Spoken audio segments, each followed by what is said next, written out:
देश की आध्यात्मिक और सांस्कृतिक नगरी जम्मू के निवासियों के लिए, जैसा मेरे पूर्व प्रमुख सचिव राजेश प्रसाद जी ने बताया, लगभग 100 करोड़ की परियोजनाओं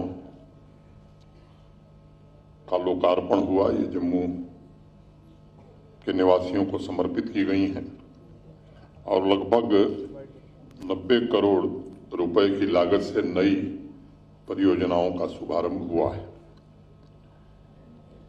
शहर के प्रत्येक नागरिक को आधुनिक सुविधा के लिए मैं हृदय से बधाई देता हूं। जैसा बताया गया कि 25 करोड़ रुपए की लागत से integrated command and control centre, ताकि तकनीक का इस्तेमाल करते हुए जम्मू शहर को आधुनिक बनाना एक महत्वपूर्ण कदम है ये, और मुझे लगता है कि ऐतिहासिक कदम है जो यहाँ के नागरिकों के जीवन स्तर को बेहतर बनाएगा, नागरिकों की जरूरी सुविधाओं के संचालन में भी मदद करेगा। और अगर मैं ये कहूँ, ये जो इंटीग्रेटेड कमांड और कंट्रोल सेंटर होगा, जम्मू शहर के सिविक ऑपरेशन का नर्व सेंटर साबित होने वाला है। इससे जो डेटा, रियल टाइम डेटा जो मिलेगा, उससे अनेक आवश्यकताओं और यूटिलिटीज, अभी मेरे पहले भी कहा गया, चाहे वो गार्बेज कलेक्शन हो, वाटर सप्लाई हो, बिजली हो, मोबिलिटी हो, पर्यावरण हो, अनेक प्रकार की सुविधाएं जिससे आपको मिल पाएंगी, अच्छी तरह से मिल पाएंगे। मुझे विश्वास है कि इस सेंटर से सिविक ऑफिसर्स को भी सामान्य नागरिक को समझने में, उसकी जरूरतों को समझने में और उसके मुताबिक रिस्पॉन्ड करने में काफी मदद मिलेगी। दूसरी बड़ी परियोजना थी 25 करोड़ रुपए की लागत से इंटेलिजेंट ट्रैफिक मैनेजमेंट। वो भी आज जम्मू शहर के नागरिकों को समर्पित किया गया है। सड़क परिवहन और यातायात प्रबंधन में सुधार के लिए मैं कहूँ कि मॉडर्न और इफिशिएंट इंटरफेस ये प्रदान करेगा और जम्मू शहर को सुरक्षित और अधिक समन्वित भी बनाएगा। कुछ परियोजनाएं शुरू हुई हैं। फायर और डिजास्टर की स्थिति में भी क्विक और बेहतर रिस्पांस के लिए फायर तथा इमरजेंसी सर्विसेज को सक्षम बनाने की भी पहल की गई है। भविष्य की चुनौतियों को ध्यान में रखते हुए जम्मू स्मार्ट सिटी लिमिटेड ने मॉडर्न इंफ्रास्ट्रक्चर का एक मजबूत बुनियादी आधार तैयार किया है। अभी जो डिजिटल डोर नंबर 5 नागरिकों को दिए गए, मुझे लगता है कि देश के कुछ शहरों में व्यवस्था पहले शुरू हो गई थी। अब आवासीय और कमर्शियल प्रॉपर्टी के लिए एक unique digital ID, geo tagging की व्यवस्था इसमें होगी। नागरिक सेवाओं को बेहतर और सुगम बनाने में इससे काफी हमें सहायता मिलेगी और QR कोड का भी उसमें प्रबंध है। नागरिकों को घर बैठे जानकारी मिल सकेगी कि उनके मोहल्ले, उनकी गली के गार्बेज का कलेक्शन हुआ कि नहीं हुआ। इस संबंध में स्वयं और नगर निगम को जानकारी दे सकेंगे। अगर आपात स्थिति में, इमरजेंसी में एम्बुलेंस या फायर सर्विस की जरूरत है तो आप मांग भी सकते हैं और हमारे अधिकारी पहुंचाने में इसका लाभ भी ले सकते हैं। अमृत योजना के अंतर्गत भी अनेक परियोजनाएं जिनका विवरण रखा गया है, मुझे लगता है उस विवरण में जाने की जरूरत नहीं है। मुख्य मकसद क्वालिटी सिविक सर्विसेज और क्वालिटी लिविंग के उद्देश्य के साथ जम्मू स्मार्ट सिटी चल रहा है, काम कर रहा है और उसे साकार करने में इन परियोजनाओं का, इन प्रोजेक्ट्स का बड़ा महत्वपूर्ण योगदान होगा। लेकिन ये सब होने के बावजूद हकीकत ये भी है कि चाहे जितना कोई तर्क दे, जितनी दलीलें पेश करे, ये सच नहीं नकारा जा सकता कि पिछले 3 वर्षों में माननीय प्रधानमंत्री जी के नेतृत्व में जम्मू कश्मीर का शहर हो या गांव हो, व्यापक परिवर्तन के दौर से गुजर रहा है और अनेक परियोजनाएं पूरी हुई हैं, शुरू की गई हैं और पूरी होने वाली हैं। एक कोशिश जरूर की गई है ईमानदारी से कि 3-3, 4-4 शिलान्यास से कई परियोजनाओं के होते थे। अब शिलान्यास और लोकार्पण के बीच की जो दूरी है, उस दूरी को काफी हद तक पूरा करने में सफलता मिली है। जैसा आपने आज ही देखा होगा कि कुछ परियोजनाओं का शिलान्यास अभी कुछ महीने पहले हमने किया था और हमारे सहयोगियों ने उस काम को पूरा किया और आज वो जनता के लिए समर्पित कर दी गई। मुझे लगता है कि मैं बार बार एक बात कहता हूं कि देश में प्रधानमंत्री जी के कारण केवल राजनीतिक बदलाव नहीं हुआ, बल्कि कार्य संस्कृति में भी बड़ा बदलाव आया है और उसका असर अब जम्मू कश्मीर के लोग भी महसूस कर रहे हैं। उसका परिणाम जम्मू कश्मीर के लोगों को दिखाई पड़ रहा है। अब जम्मू भी देश के बेहतरीन शहरों में गिना जाए, इसकी कोशिश प्रशासन कर रहा है, नगर निगम कर रहा है, स्मार्ट सिटी की परियोजनाएं कर रही हैं।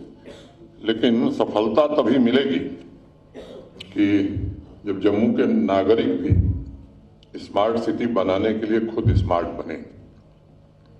अभी कुछ दिन पहले एक सोशल मीडिया पर एक सज्जन की प्रतिक्रिया में देख रहा था। उन्होंने कहा, साहब इस स्मार्ट सिटी से हमारा व्यक्तिगत फायदा क्या होगा? तो मुझे दुनिया के एक बड़े साइंटिस्ट अल्बर्ट आइंस्टाइन की एक बात ध्यान में आई। आइंस्टाइन ने एक बार कहा कि हमने जिस दुनिया को बनाया है वो हमारे सोचने की प्रक्रिया है और बिना हमारी सोच बदले इसे बदला नहीं जा सकता है। और हमारी सोच यही होगी कि इससे हमारा क्या व्यक्तिगत फायदा है, तो फिर कुछ नहीं होने वाला है। और मेरा निजी रूप से ये दृढ़ विश्वास है कि जब तक सोच में बदलाव और परिवर्तन नहीं होगा, तब तक स्मार्ट सिटी तथा नगर निगम के अन्य कार्यों में जनता की भागीदारी जब तक नहीं होगी, तब तक सच्चे अर्थों में शहर स्मार्ट नहीं बन सकता है।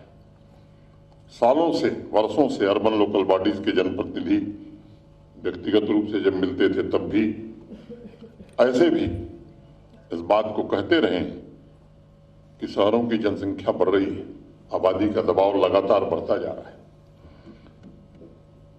जनप्रतिनिधि और निगम के अधिकारी बढ़ती जनसंख्या के लिए क्वालिटी सर्विसेज जुटाने का प्रयास निरंतर कर रहे हैं, अथक कर रहे हैं। लेकिन जिस हिसाब से आबादी बढ़ रही है, उसकी तुलना में क्वालिटी सर्विसेज के लिए संसाधनों की आवश्यकता भी पड़ती है। अभी राजेश प्रसाद जी ने बताया कि लगभग 3,500 करोड़ से ज्यादा रुपया जम्मू शहर में खर्च किया जा रहा है नागरिक सुविधाओं के लिए। अब अगर कोई, जिस तरह से मैंने कहा कि सुविधाओं की बढ़ोतरी आवश्यक है, प्रबुद्ध नागरिक उसके पीछे के कारणों में जाएगा, तो मुझे लगता है कि स्पष्ट दिखाई पड़ेगा कि जब हमारे प्राचीन शहर बने थे तो एक सीमित आबादी के लिए उन्हें तैयार किया गया था। बढ़ते अर्बनाइजेशन के मुकाबले में संसाधन स्वाभाविक रूप से सीमित होते हैं। देश के सम्माननीय प्रधानमंत्री जी ने शहरों की विरासत और विकास को संरक्षित रखते हुए स्मार्ट सिटी की परिकल्पना की, ताकि बढ़ती आबादी की चुनौती से निपटते हुए ज्यादा से ज्यादा टेक्नोलॉजी की मदद ली जाए, नागरिकों तक सभी सुविधाएं पहुंचाई जा सके। स्मार्ट सिटी का मतलब पिछले कुछ वर्षों में मोबिलिटी, टेक्नोलॉजी, एनर्जी और हेल्थ केयर के क्षेत्र में डेवलपमेंट को डिविडेंड के रूप में नागरिकों की भलाई में लगाकर उनके दैनिक जीवन को सुलभ और सुगम बनाया जाए। मैं समझता हूं कि यही मूल मकसद है। इस तथ्य को झुटलाया नहीं जा सकता। जैसा मैंने पहले कहा, 3 वर्षों में नागरिक केंद्रित सिटीजन सेंट्रिक व्यवस्था को अधिक सस्टेनेबल बनाने की कोशिश की गई है और मैं समझता हूं काफी हद तक वो इफिशिएंट भी हुई। मुझे भरोसा है कि आने वाले दिनों में स्मार्ट मोबिलिटी, स्मार्ट इकोनॉमी के लिए जो प्रयास किए जा रहे हैं, उससे नागरिकों के लिए स्मार्ट लिविंग की भी व्यवस्था हो पाएगी। जम्मू शहर को सांस्कृतिक रूप से समृद्ध, जीवंत, खुशहाल और स्वस्थ शहर बनाने में हम सब कामयाब हो सकेंगे। एक बात और मैं कहना चाहूंगा कि कोई भी शहर, कोई भी देश, कोई भी स्थान नागरिकों से बनता है, तकनीक से नहीं बनता है। नागरिक ही शहर की नींव और उसके कलपुर्जे होते हैं। इंफ्रास्ट्रक्चर और टेक्नोलॉजी मात्र उनकी जरूरतों को पूरा करने, नागरिकों की आकांक्षाओं की पूर्ति का महज एक साधन हो सकता है। इस बात की अक्सर चर्चा होती है कि साहब दुनिया के बाहरी देशों, दूसरे देशों के शहर कितने सुंदर हैं, कितने स्मार्ट हैं। मुझे लगता है कि ये परिवर्तन जो शब्द है, ये प्रथम पुरुष एक वचन का शब्द है, फर्स्ट पर्सन सिंगुलर नंबर आई। अगर वास्तव में हम परिवर्तन देखना चाहते हैं तो मुझे लगता है खुद में परिवर्तन बड़ा आवश्यक होता है। हम भी बाहर जाते हैं, आप भी बाहर जाते हैं, तो वहां हम कचरा नहीं फेंकते हो, नियम का पालन करते हैं। लेकिन जब हम अपने देश में होते हैं, अपनी मातृभूमि पर होते हैं, तो लगता है कि संविधान ने कर्तव्य नहीं केवल अधिकार ही दिया है, जहां मन में आएगा वहीं थूक देंगे, जहां मन में आएगा वहीं कचरा डाल देंगे।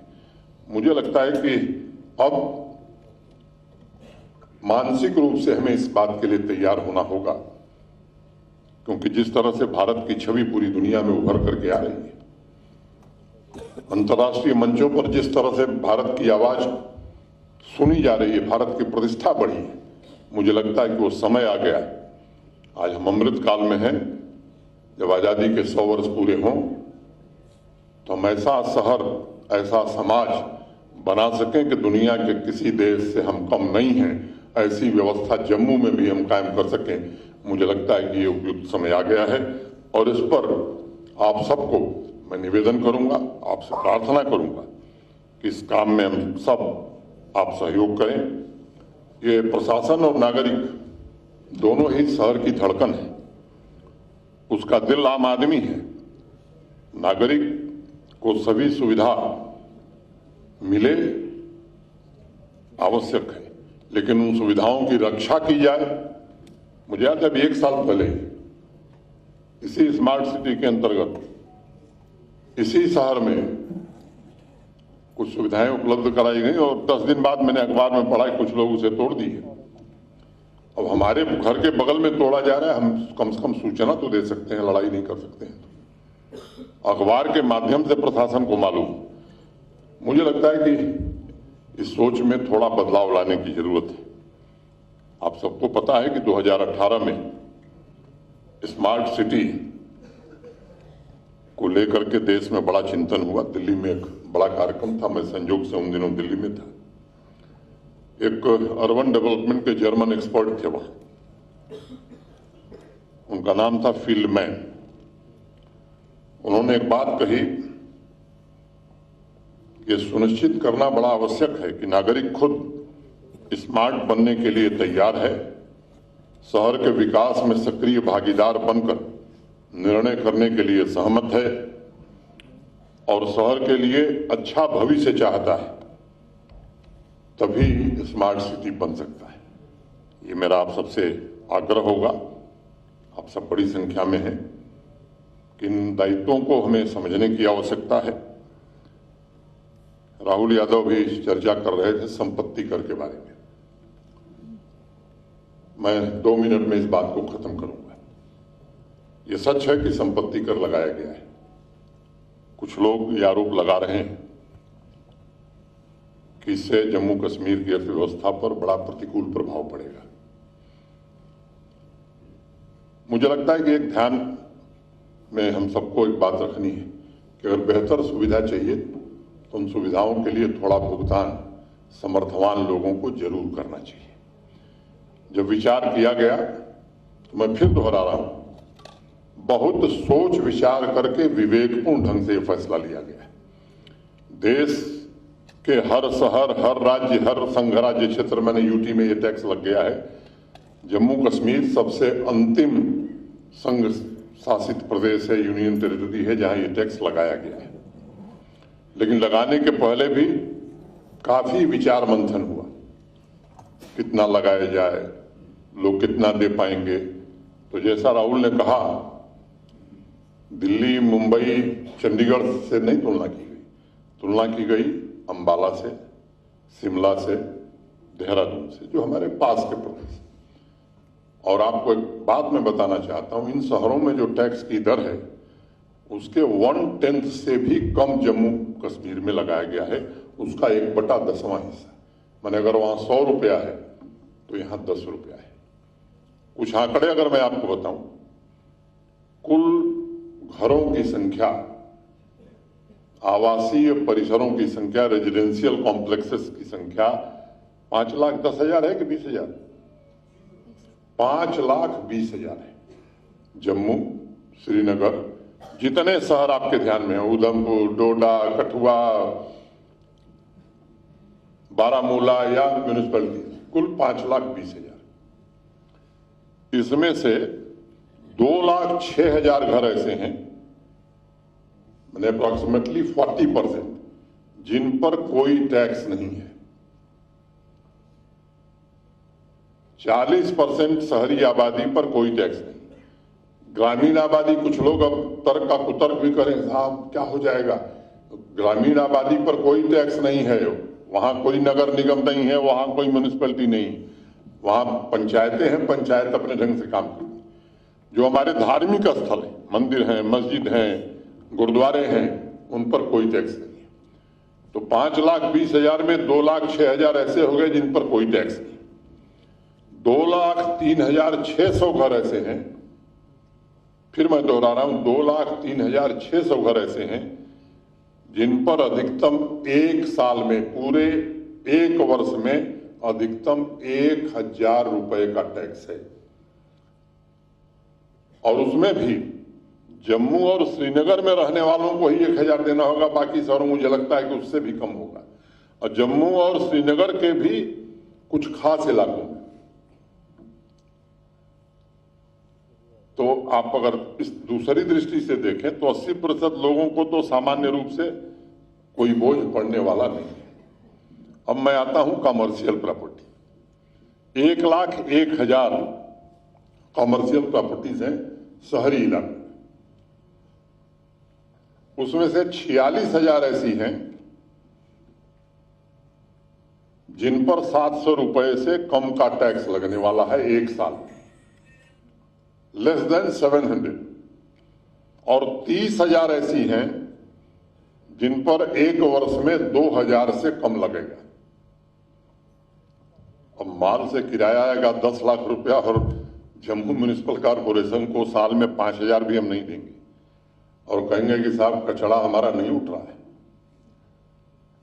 कुछ तो मुझे लगता है कि विचार करने की आवश्यकता है।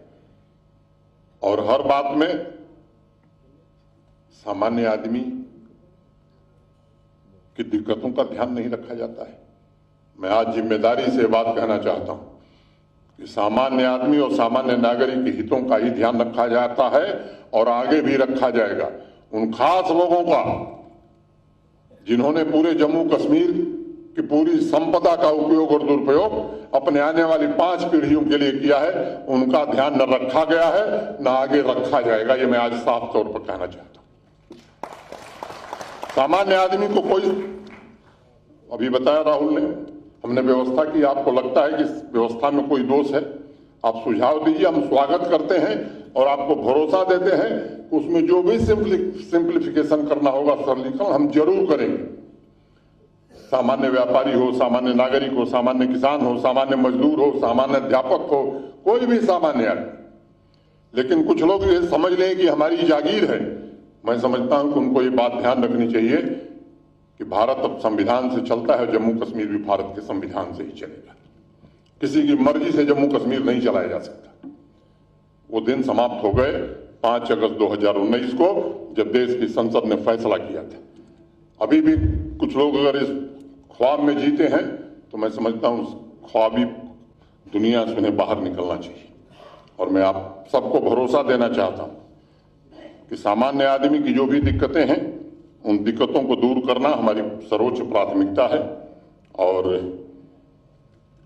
आगे भी हम कोशिश करेंगे। अब आम नागरिक को भड़काना, उसको गुमराह करना, ये कोशिश लगातार होती है। अब 70 सालों में कहां पहुंच गए हम, ये भी हमें जरूर विचार करने की जरूरत है। और मुझे लगता है कि कोई भी आकांक्षी समाज या कोई समाज जो तरक्की करना चाहता है, वो अतीत का कैद नहीं हो सकता है। जो लोग इस बात को मुद्दा बना रहे हैं, उन्हें खुद अपने गिरेबान में झांकने की जरूरत है, खुद से सवाल पूछने की आवश्यकता है। एक बार नहीं, 3-3 बार जम्मू कश्मीर की विधानसभा में प्रस्ताव पारित किए गए।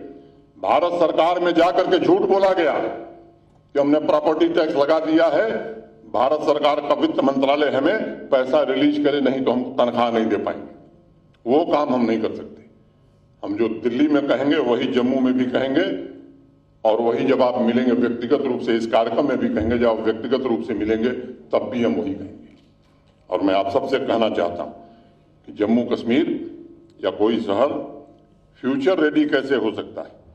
लंबे समय तक छल किया गया है यहाँ के लोगों के साथ। हमारे जम्मू कश्मीर के नागरिक, हमारे भाई बहन बेहतर तरह से रह सकें, एक सस्टेनेबल शहर जम्मू बन सके, जहाँ बिजली भी हो, पानी भी हो, ट्रांसपोर्ट भी हो, अस्पताल भी हो, अच्छी शिक्षा भी हो, हर चीज की उपलब्धता हो।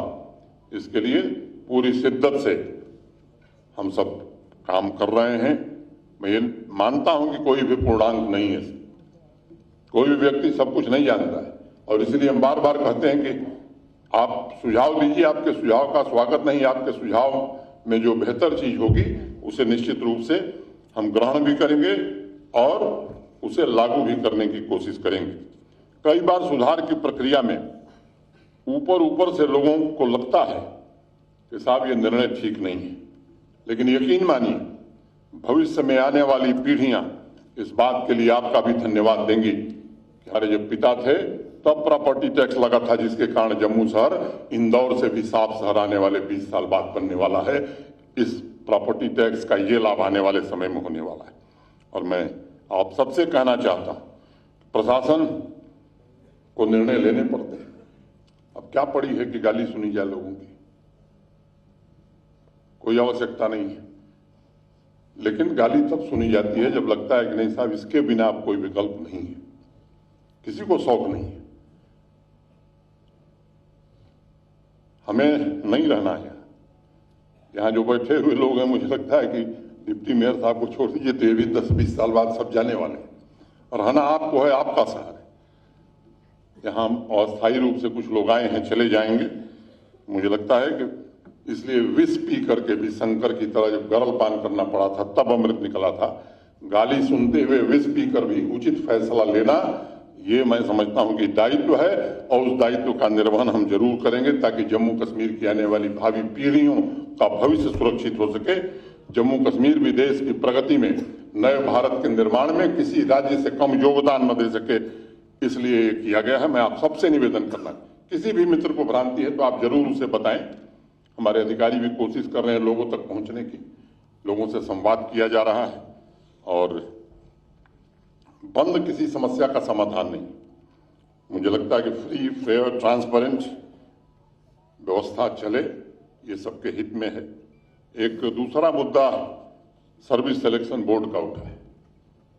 मीडिया के मित्र हैं इसलिए मैं इस बात को भी कहना चाहता हूं।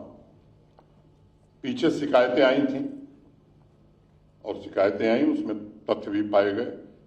बेमरवत बिना देरी किए हुए उन परीक्षाओं को रद्द किया गया, जांच सीबीआई को दी गई। मुझे लगता है, मैं ऐसा मानता हूं कि देश में सबसे अच्छी जांच एजेंसी जो प्रभावी कार्रवाई कर सकती है वो सीबीआई ही है, और सीबीआई ने कई लोगों को गिरफ्तार किया है। कठोरतम कार्रवाई जो हो सकती है वो की जा रही है, और मैं आपको भरोसा देता हूं कोई कितना भी प्रभावशाली है, उसके गिरेबान तक कानून पहुंचेगा और उसे जरूर सजा दिलाई जाएगी। उसके बाद एक पारदर्शी प्रक्रिया से एक चयन हुआ, उस पर कुछ नौजवानों को आपत्ति है। मैं एक बात कहना चाहता हूं कि जानबूझ करके कोशिश हो रही किसी तरह से रिक्रूटमेंट न हो। 3 साल में 30,000 लोगों को सरकारी नौकरी हम दे चुके हैं। इस साल हम प्रयत्न कर रहे हैं कि इस साल 2023 में भी कम से कम 12,000 भर्तियां हम कर सकें। अभी पब्लिक सर्विस कमीशन के परिणाम आए। मैं आपको बताना चाहता हूं, अंतिम व्यक्ति का जब साक्षात्कार समाप्त हुआ, उसके 3 घंटे के अंदर परिणाम निकाल दिया गया। शायद जम्मू कश्मीर नहीं, देश के किसी राज्य में 47 के बाद से आज तक ऐसा परिणाम कभी नहीं आया होगा। लास्ट कैंडिडेट का इंटरव्यू खत्म हुआ, उसके 3 घंटे के अंदर परिणाम निकाल दिए गए। जो परीक्षाएं हुई हैं, मैं खुलेआम कहना चाहता हूं, किसी को लगता है कि कहीं कोई गड़बड़ी आई है, दीजिए, उसकी निष्पक्षता पूर्वक जांच कराना, और गड़बड़ी लेस मात्र पाई जाएगी तो निश्चित रूप से निरस्त करना और गड़बड़ी करने वालों को कानून और संविधान के अनुसार सजा दिलाना, इसकी जिम्मेदारी हम लेते हैं, इसे हम जरूर करेंगे। लेकिन बहकावे में मत आइए। वो क्या कह सकते हैं जिन्होंने आतंकवादी और उनके परिवारों को नौकरी दी? उनको कौन नैतिक हक है जिन्होंने 1 लाख बैकडोर एंट्री करके ऐसे लोगों को भर दिया कि प्रशासन चलाना मुश्किल हो रहा? इनको कोई नैतिक हक नहीं। हम आपको भरोसा देते हैं कि जो भी नियुक्ति होगी केवल और केवल योग्यता और पारदर्शिता के आधार पर होगी। वो जमाना लग गया जब नौकरियां दुकान पर बिका करती थी, जब सिफारिश से नौकरी मिलती थी। और इसलिए मैं नौजवान मित्रों से भी कहना चाहता हूं, आप भरोसा रखिए। कहीं आपको लगता है कोई भी गड़बड़ी हो रही है, आप ध्यान में लाइए, निश्चिंत रहिए, किसी गड़बड़ी करने वाले को बख्शा नहीं जाएगा, किसी को नहीं बख्शा जाएगा, चाहे वो कोई हो। हाँ, लेकिन अब वो लोग आईना दिखावें।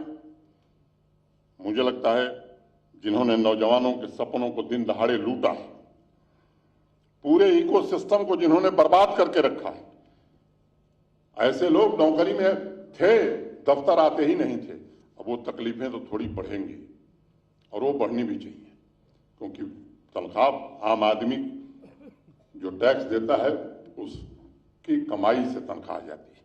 और मैं नौजवान साथियों से विशेष रूप से करना चाहता हूं कि कैंडल मार्च निकालने की जरूरत नहीं है। जिन लोगों ने आपके सपनों के आसियानों पर आग लगाई थी, उनके बहकावे में मत आइए।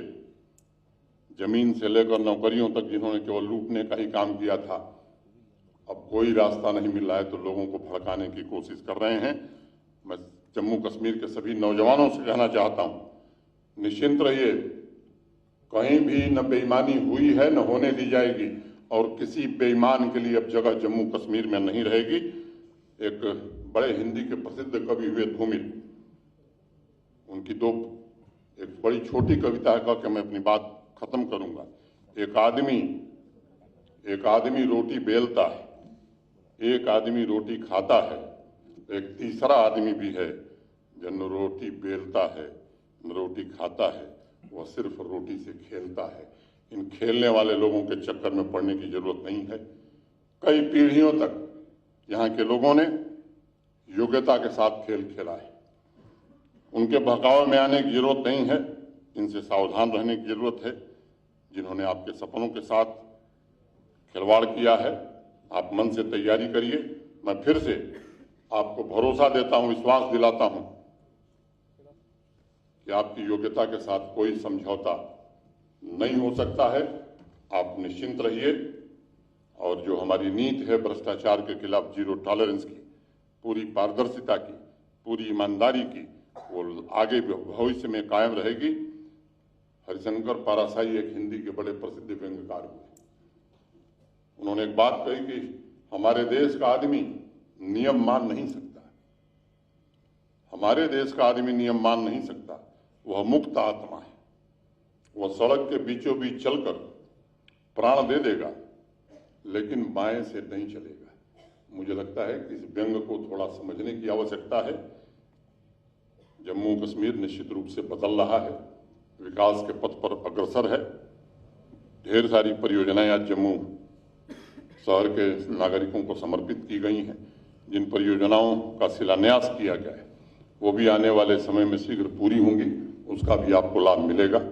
जब मैं आया था यहाँ तो जो आता था डेलीगेशन कहता था साहब वो सुचेतगढ़ का क्या होगा। मैं नया नया था, मैं क्या जानता हूँ सुचेतगढ़ का क्या होगा। फिर मैंने थोड़ा पढ़ना शुरू किया तो जिस राजनीतिक दल का चुनावी घोषणा पत्र मैंने पढ़ा तो उसमें इस बात का जिक्र जरूर था कि मेरी सरकार बनेगी तो सुचेतगढ़ में रिट्रीट सेरेमनी शुरू हो जाएगी। जिसने मुख्यमंत्री पद की शपथ ली उसका बयान था कि 1 महीने के भीतर ये प्रारंभ कर दिया जाएगा। खैर प्रधानमंत्री जी के कारण वो प्रारंभ हो गया। अब वो 4 लेन की सड़क भी भारत सरकार ने स्वीकृत की है, लोग जाना भी शुरू कर दिए हैं। आने वाले दिनों में और बेहतर होगा। फिर लोग आने लगे साहब तवी रिवर फ्रंट बहुत देर हो रही है। कब से काम हो रहा है? अरे मैं था तभी शुरू हुआ था।